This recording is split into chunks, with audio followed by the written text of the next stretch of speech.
Salut les amis, j'espère que vous allez bien et bienvenue une fois de plus sur une nouvelle vidéo. Aujourd'hui, nous allons essayer de faire un débrief rapide par rapport à cette rencontre qui vient de se dérouler par le score de 0 but partout. Et également, je pense que je vais lancer un live par rapport à la rencontre Tchad Côte d'Ivoire qui se déroule du côté de Fandena, étant donné que je ne suis vraiment pas loin de cela. Bref, avant de poursuivre cette vidéo, les gars, si vous êtes nouveau sur la chaîne, je vous invite à vous abonner, à partager, à commenter, à liker et surtout activer la cloche de notification pour ne rater aucune de nos prochaines vidéos. Et donnez-moi vos avis, vos ressentis par rapport à cette rencontre qui vient tout juste de se terminer. Nous allons directement entrer dans le vif du sujet. Moi particulièrement et en toute sincérité, je me suis vraiment ennuyé du début jusqu'à la fin de cette rencontre. Et pour ce faire, nous allons d'abord commencer par rapport aux 11 entrants. C'est vrai que je n'ai pas eu le temps d'en parler, mais dans cette vidéo, je vais le parler. Moi, particulièrement, j'étais vraiment satisfait d'abord du 11 entrant. Comme toute liste, elle est à discuter, pardon. Mais lorsque j'ai vu ces 11 entrants, je me suis dit que tiens, il apporte quelque chose de nouveau. Et c'est quelque chose que nous avons eu à reprocher à Rigobertson de ne pas vraiment trop bouleverser l'équilibre de l'équipe. Aujourd'hui, c'est de bon augure. Ça, c'est le point positif par rapport à ce que Brice nous a présenté aujourd'hui. Maintenant, le point négatif, étant donné que nous sommes déjà à la quatrième rencontre, les deux autres rencontres se sont soldées par deux victoires et un match nul. Il a trouvé bon augure de continuer dans la même lancée. Mais alors, le dernier match face à cette équipe de Namibie, nous avons vu comment Aboubakar Vincent n'était pas en jambes, ou alors il n'est plus en jambes. Aujourd'hui, une fois de plus, ça s'est prouvé sur le stade. Ça s'est prouvé sur le stade. Aboubakar Vincent ne peut plus faire 2 ou 3 touchés de balle. Là, présentement, lorsque je le voyais en action, j'ai pensé directement à qui c'est, à Faris Boumania. Ce sont ces lacunes-là que Faris Boumania aujourd'hui, il a cela à sa disposition. S'il ne corrige pas cela, ça va vraiment être un gros problème celui du côté de Marseille, étant donné que Marseille présentement est en construction de son jeu sur Faris Boumania. C'est ce gros problème que j'ai rencontré avec Aboubakar Vincent. Sinon, à part cela, le 11 entrant, ce n'est que normal. Maintenant, alors, par rapport au jeu proposé et par rapport à Rigobertson par le passé. Rigobertson a été celui qui a été toujours poisseux. Quand je parle de poisseux ici, il a toujours eu des joueurs absents, notamment si ce n'est pas X ou Y qui est blessé, parce que notamment quand un entraîneur construit son équipe, il le construit généralement sur 1 ou sur 2 joueurs. Rigobertson avait construit son équipe par le passé sur Bryan Mbeumo. Lui était aujourd'hui, ce Bryan Mbeumo était blessé à la Coupe d'Afrique. Aujourd'hui, nous avons eu un Carlos Baleba. Par chance, nous avons eu un Carlos Baleba parce que c'est lui seul qui amène du sang neuf à cette équipe. Sinon, rien n'a été fait, rien de nouveau pour moi. Aujourd'hui, nous avons eu la possession de balle en premier mi-temps. On devait tuer ce match en premier mi-temps. On ne l'a pas fait. La possession de balle était vraiment stérile. Je me pose la question, on n'a pas eu des tirs cadrés. On n'a pas eu des tirs cadrés aujourd'hui. Vous savez pourquoi? Le Cameroun commence une mi-temps. Elle joue pratiquement 1h30 et n'arrive vraiment pas à cadrer. Ça veut dire qu'il y a un problème quelque part. Le problème se situe où? En avant-centre.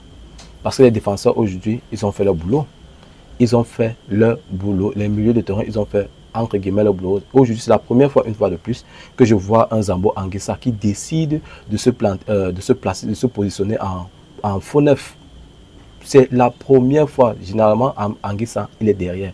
Parce que quoi? Il y a eu du 109, il y a qui? Il y a Carlos Baleba. Il y a celui-là qui se projette, qui apporte son apport défensif et son apport offensif. C'est seulement ça qui a été nouveau aujourd'hui.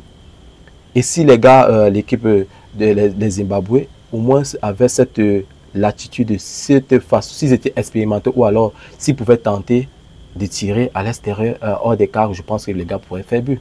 Les gars pourraient faire but.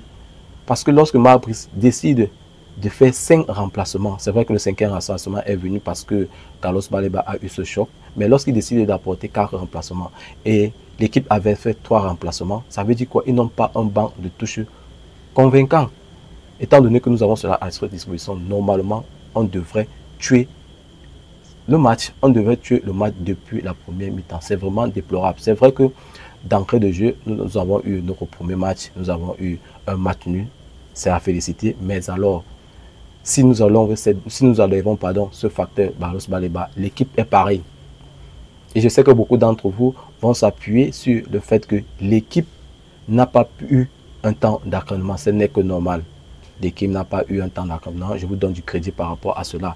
Et par le précédent match, beaucoup d'entre vous, entre guillemets, ont critiqué la chaleur. Ils ont critiqué, entre guillemets, ils ont critiqué la chaleur, ils ont critiqué l'état de la pelouse. Ce n'est que normal. Mais aujourd'hui, la pelouse, elle était vraiment très bonne. Elle était vraiment très bonne. Moi, particulièrement, j'ai apprécié cette pelouse. Et ça manque à suffisance quoi. L'ONIES, une fois de plus, c'est vrai que je ne voulais pas évoquer cela dans sa vidéo, que l'ONIES doit prendre en compte ses responsabilités. Pourquoi ne pas nous entretenir les stades? Et j'ai récemment publié une de mes précédentes vidéos auquel il y a un journaleux, je ne peux pas dire que c'est un journaliste, nous demandait de protéger Marbrice. Vous croyez que Marbrice a apporté quoi de nouveau aujourd'hui? Marbrice n'a pas apporté quelque chose de nouveau. Il faudrait qu'on se dise la vérité. Ce n'est pas parce que les victoires suivent, mais le fond de jeu, il n'est pas encore là. Il nous a comment dirait cela? Il a reporté son manque 11 entrants. On croyait que le fond de jeu devait déjà être là parce que lorsque les 16 joueurs ont cette latitude de jouer constamment chaque jour, normalement le jeu devait être fluide. Aujourd'hui, le jeu n'était pas. Les gars n'étaient vraiment pas inspirés. Les gars n'étaient pas inspirés.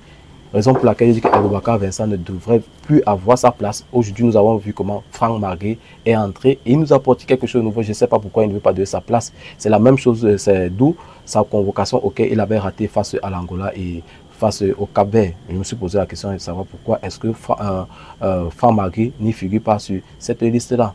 Aujourd'hui, je suis sûr que si Franck Margué était là, parce que lui, non seulement c'est un attaquant de pointe, il ne joue plus comme les anciens, parce qu'Aboubacar a un ancien registre. Aujourd'hui, nous voulons des attaquants qui ont cette vocation offensive et défensive. Et Franck Margué a ce type de profil. Il répond à cela. Il répond à cela. Moi, particulièrement, cette rencontre, vraiment, elle m'a déçu. Elle m'a déçu. Je me suis ennuyé. Et je me pose la question de savoir si c'est une équipe peut-être comme le Maroc, comme la Côte d'Ivoire. C'est vrai qu'aujourd'hui, le Maroc, hier, le Maroc a été tenu en échec. C'est vrai qu'ils ont gagné 1-0 face au Lesotho. Je dis bien au Lesotho, 1-0. Je me suis posé la question, qu'est-ce qui se passe? C'est vrai que les matchs se suivent, mais ne sont pas les mêmes choses. 1-0. Normalement, nous sommes le Grand Cameroun avec l'effectif que nous avons en notre actif. C'est vrai qu'elle n'est pas ouf.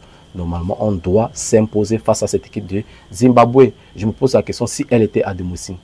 Si cette équipe était à domicile, vous allez dire qu'il n'y a plus de petites équipes. Cette équipe, elle est vraiment petite sur le papier. Même sur le terrain, elle est petite. Ce n'est pas qu'il y a des individualités et autres. Elle est vraiment petite. Il faudrait qu'on se dise la vérité. Il faudrait que nous enlèvions cette façon de voir, cette façon de penser. Cette équipe, elle est vraiment petite. Le Cameroun, normalement, devrait avoir ces 2-0. Parce qu'il n'y a pas eu de tir cadré. La possession de balles stérile. Possession de balles stérile aujourd'hui. Je ne sais pas ce qui se passe avec Bryan Mbeumo. Je ne sais pas ce qui se passe avec Bryan Mbeumo. Alors que lorsque je disais qu'en sélection, lorsqu'il va débloquer son compteur but, ça va être du feu parce qu'il avait débloqué son compteur but face au Burundi. J'étais sûr que ça devait être du feu. Mais aujourd'hui, en national, ce n'est pas ça. Il commence déjà de plus en plus à me décevoir. Parce qu'il y a certaines positions, peut-être le duo Jason Tchatchoua et Bryan Mbeumo, ça ne donne pas. C'est quelque chose à revoir au prochain rassemblement. Aujourd'hui, nous sommes obligés d'attendre octobre pour pouvoir se qualifier. Nous sommes obligés d'attendre parce que l'équipe qui a fait le 10 sur 10 jusqu'à présent ici, c'est l'équipe tunisienne, comme d'habitude. C'est vrai que cette équipe, entre guillemets, fait toujours de bonnes qualifs, mais en Coupe d'Afrique, ce n'est plus ça. Bref, les gars, je ne voudrais vraiment pas être très long. Nous avons rendez-vous du côté du stade Fandena pour cette rencontre voisin contre la belle famille. Je ne sais pas vraiment qui supporter. Ça, c'était mon avis, mon ressenti par rapport à cette rencontre. Si vous avez aimé cette vidéo, les gars, je vous invite à vous abonner, à partager, à commenter, à liker et surtout activer la cloche de notification pour ne rater aucune de nos prochaines vidéos. Sur cela, portez-vous bien. Ciao.